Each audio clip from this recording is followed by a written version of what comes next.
हमारे संवाददाता श्रीनिवास कुछ दिखा रहे हैं, शायद वहां पर चॉपर आता हुआ दिख रहा है। श्रीनिवास, क्या दिखा रहे हैं आप? गौरव, मैं बताऊं, यहाँ पे ये चॉपर है।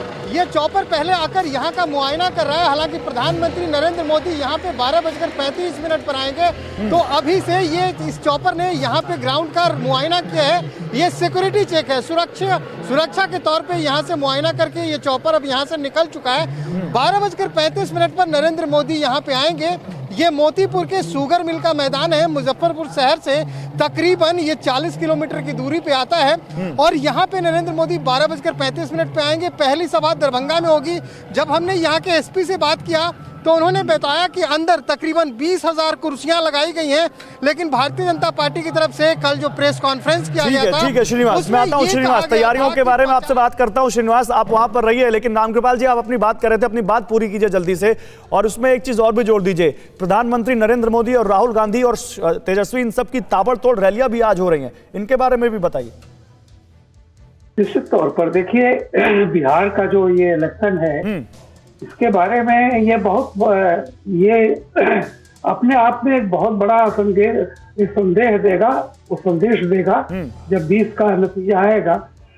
और महागठबंधन और सारी पार्टियों का एक तरह से इज्जत दांव पे लगी हुई है, क्योंकि बिहार एक प्रयोगशाला है। 2015 में जिस तरह से बिहार के परिणाम चौंकाने वाले थे, विपक्ष को लग रहा है कि शायद बिहार से एक नई उम्मीद, उनके हाथ में कोई नई उम्मीद लगे भावी राजनीति के लिए। और जिस तरह का समीकरण वहां बदला है बिहार में जेडीयू और बीजेपी का, तो अभी तक के जो भी ओपिनियन पोल, जो भी चीजें आ रही है, ठीक है, वो कहीं न कहीं से ये संकेत मतलब आपके हिसाब से ये बहुत मायनों में अलग चुनाव है, बहुत तरह का, क्योंकि इस बार लालू नहीं है, इस बार पासवान नहीं है, नीतीश कुमार इस बार जिस तरह से कई सभाओं में गुस्सा होते दिख रहे हैं, आपाक होते दिख रहे हैं, उस पर भी सवाल उठ रहे हैं। हर्षवर्धन जी, क्या आपने तो बहुत चुनाव देखे होंगे बिहार के, क्या इस बार वाकई नीतीश कुमार के लिए चुनौती बड़ी दिख रही है?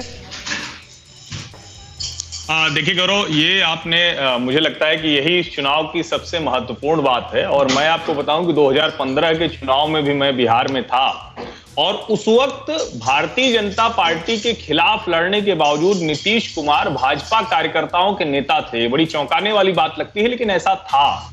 लेकिन दुर्भाग्य से इस बार जब एनडीए यानी जदयू, भाजपा, हम और मांझी साहब और मुकेश सहनी एक साथ हैं, तो भारतीय जनता पार्टी का कार्यकर्ता नीतीश कुमार को अपने नेता के तौर पर नहीं देखता है। और मुझे लगता है कि ये जो 71 सीटें हैं, ज्यादा भारतीय जनता पार्टी का कार्यकर्ता नीतीश को अपने नेता के तौर पर नहीं देख रहा है, और वो तो भारतीय जनता पार्टी के सीएम फेस हैं।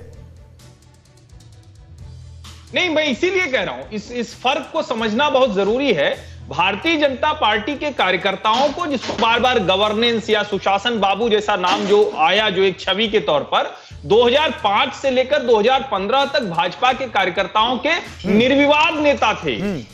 कमाल की बात यह है कि अपनी पार्टी के नेताओं को भारतीय जनता पार्टी के लोग वो नेता नहीं मानते थे। सुशील मोदी की छवि बहुत अच्छी नहीं है, लेकिन 2015 में लालू जी के साथ जाना। और ये मैं जो एक बात, जरूरी बात कहना चाह रहा हूं कि जब 2015 का चुनाव हुआ, ये जो 71 सीटें हैं पहले चरण की, इसमें सबसे ज्यादा लाभ अगर किसी को हुआ तो राष्ट्रीय जनता दल को हुआ। हालांकि दूसरे नंबर पर सीटें जदयू की हैं, लेकिन कमाल की बात यह है कि यही वो इलाका है जहां नीतीश कुमार को उस टेस्ट से गुजरना है, जहां कहा जा रहा है कि भारतीय जनता पार्टी और चिराग पासवान कहीं अंदर खाने मिले तो नहीं। चलिए, आपने दो पैक दिए यहाँ पर, दो पैक दिए यहाँ पर। एक तो बीजेपी का कार्यकर्ता नीतीश कुमार से बहुत खुश नहीं है, दूसरा चिराग पासवान की भूमिका।